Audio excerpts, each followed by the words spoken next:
Welcome, fellow creatures of the night, to the pre-harrowing event of the millennium. This is Landazar, bringing you yet another Team Fortress 2 video. What is up, guys?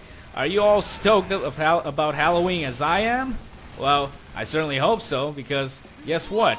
We are expecting yet another gracious update from Valve of Scream Fortress, which is its 4th year in a row. I'm just amazed that they managed to do it 4 years in a row.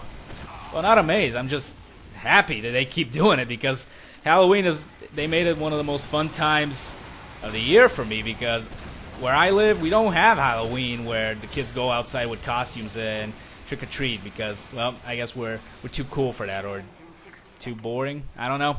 But onto this Halloween event. Man, who would have thought we would be where we are today concerning these events from just this map? I mean, do you guys remember the first Halloween event, Scream Fortress 1, where they added Harvest right here?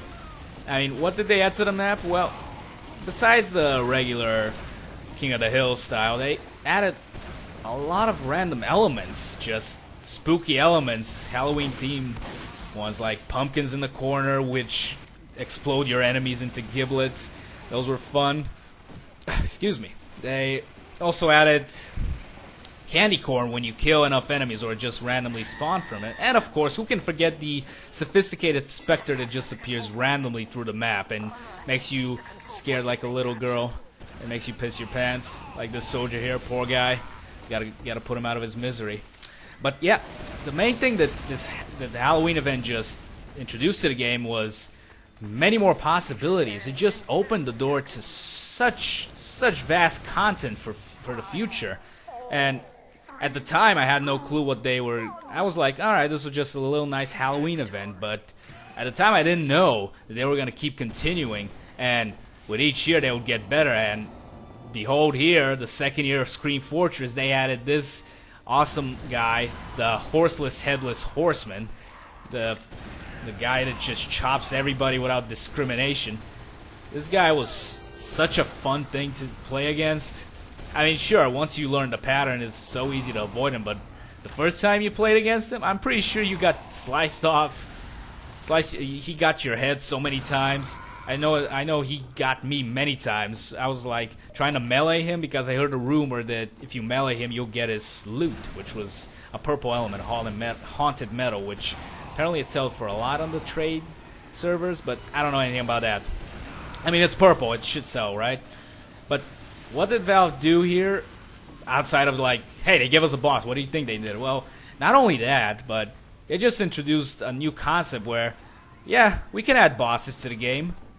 We can also add, like, more elements to it. Like, I love this element that they added to the map, which was like, alright, both teams are fighting, but here comes the boss. You have 2 choices. You could either, A, just work together and kill him, then go back to your merry way, or B, just kill each other and he'll slowly but surely be the only dominating force on the map. Or the third choice, or rather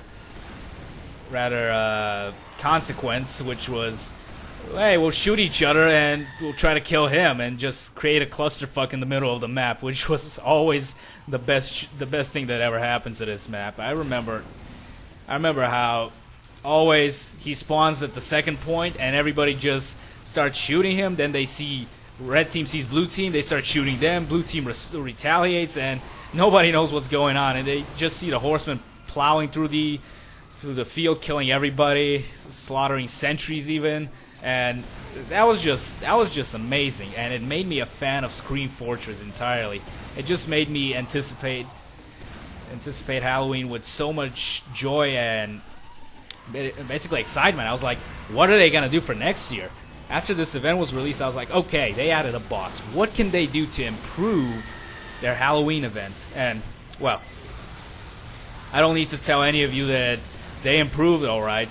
The 3rd year not only added fun new elements, they also addressed an issue of the previous one concerning the horsemen.